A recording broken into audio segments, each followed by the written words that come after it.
Once upon a time, it was easy for us to share the stories that we held closest to our spirits. Probably because back in those days, the princesses were always saved, the dragons were always slayed, and a happily ever after was pretty much guaranteed right across the horizon. When I was a little girl, my favorite fairy tale was Beauty and the Beast. Probably because Belle promised the bookworm I was already becoming that there would never come a beast too large for me to tame.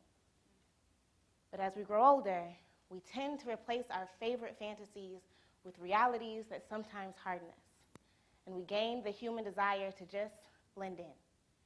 And in efforts to fit maybe over here or possibly over there, we start to silence ourselves.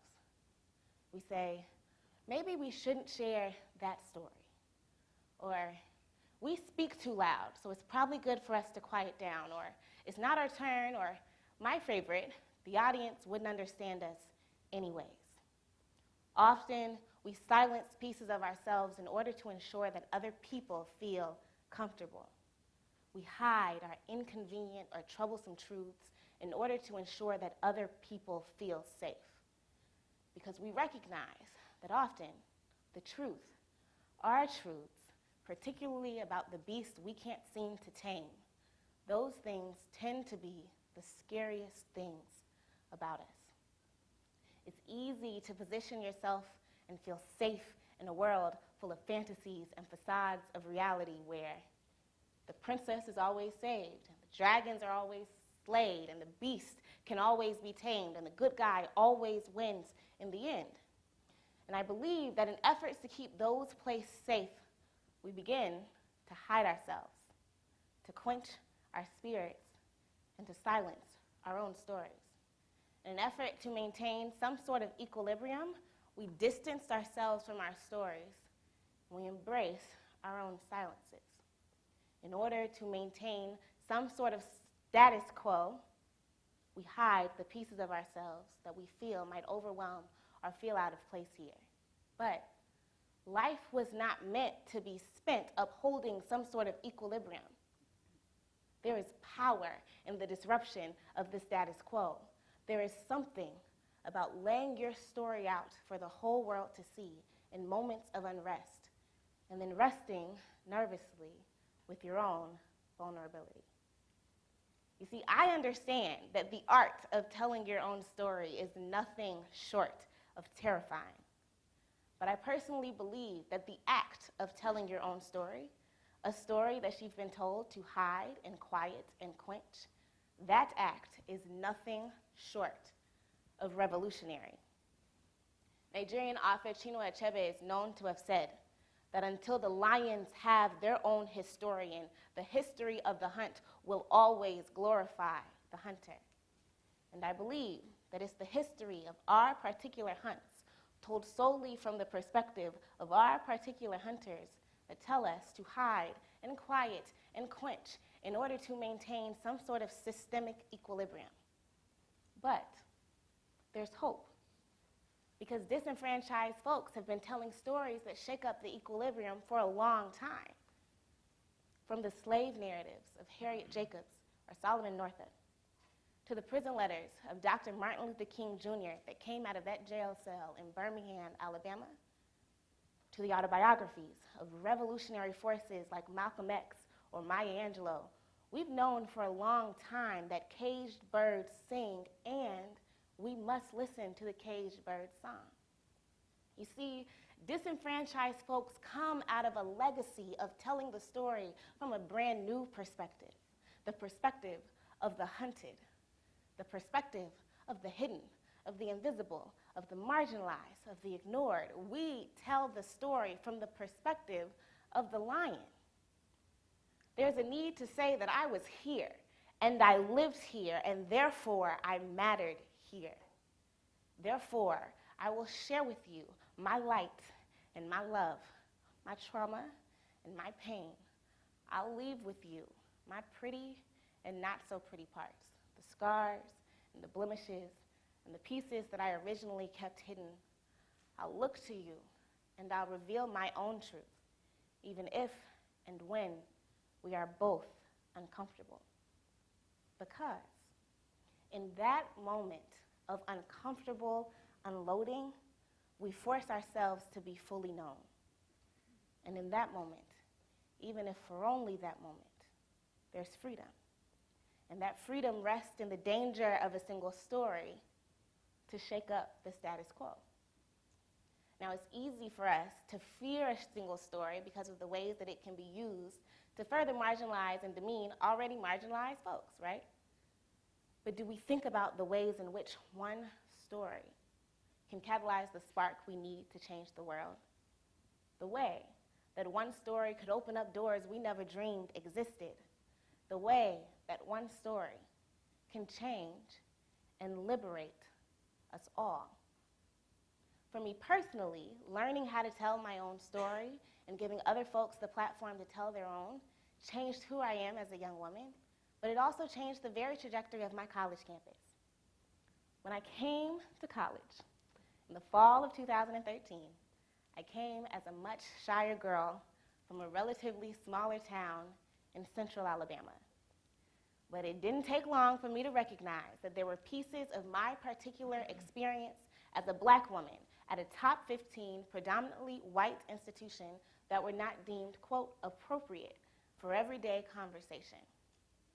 There were pieces of my experience that I was expected to hide under the shadows of our beautiful magnolia trees and under the veneers of living on the nation's happiest campus. But on campus, I wasn't so happy because I was expected to hide my very real experiences of invisibility, marginalization, discrimination, and racism. And that burden soon became far too much for me to bear. In the spring of my freshman year, March of 2014, I joined an incredible cohort of incredible humans, and we launched Hidden Doors, Minorities Rendered Invisible at Vanderbilt University, a photo campaign. We asked students of color from all across campus to come and share with us their own instances of marginalization so that we would know that none of us were alone. And on one Friday afternoon at the end of March, students from all across campus, of all faith backgrounds and nationalities, met at our student center.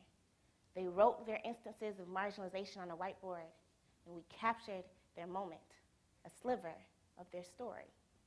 We then released these images on Facebook and Instagram and Tumblr, and soon we had created a movement too big to ignore. Our peers and campus college administrators were forced for the first time in a long time to deal with the very real reality of racism that was embedded in our campus culture. And in the almost 3 years since that first photo campaign, I've had the blessing and the pleasure of leading the Hidden Doors movement as we ushered in changes in diversity, equity, and inclusion to our campus at Vanderbilt University. In the fall of 2015, this team that started originally as a photo-telling, storytelling effort led the largest student protest in Vanderbilt University history. We marched on our main campus administrative building and individually handed our chancellor a list of demands that included the removal of the term Confederate from Confederate Memorial Hall, the allocation of mental health services, particularly for students of color, and the addition of a chief diversity officer to his main administrative staff. All of these things have already been accomplished. And it's easy for folks to try to separate our storytelling from our protest, but I would tell them that wouldn't be the right thing to do. In our protest, we told our peers and the administrators here that we would no longer be silent. You see, protests, civil disobedience, and actions like it, these are sometimes the languages that marginalized folks are forced to use in order to gain attention and be truly, truly heard. Dr. Maya Angelou said once that there is no greater agony than bearing an untold story. Telling our stories and dealing with the sometimes serious backlash from our peers catapulted us to the front of a movement that we were not prepared for.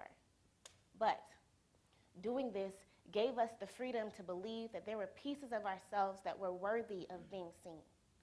It gave us the freedom to believe that Vanderbilt could be better.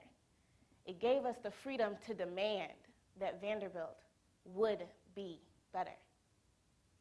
I believe that inside of all of us lays a story that is itching to get out and waiting to be told. A story poised to shake us out of our complacency. A story that'll change who we are as individuals, might just change our college campus, but a story that could change the very fabric of our world. I believe that when we walk out of our silence, we walk into ourselves. In that moment, there is freedom because we create the opportunity for something beautiful, something bright, something brilliant. We create the opportunity for the revolution that will be needed to make this world a better place for all of us. We must recognize that individual narratives have always been, from civil rights movements of the past to civil rights movements of the present, what we've all been waiting for to usher in this new freedom. So today, I ask you to stop. Pause for a minute and reflect on the pieces of your own story that you've been told to hide and quench and quiet. And I urge you today to have the freedom to release those pieces of yourself to your peers around you. Leave your mark that says, I was here, and I lived here, and therefore I mattered here. So you'll share with us your light and your love, your trauma and your pain. You'll leave with us your pretty and not so pretty parts, the scars, the blemishes, the pieces that you originally kept hidden. You'll look to all of us and reveal your own truth. And when that moment breeds your own freedom, I hope that we'll all listen.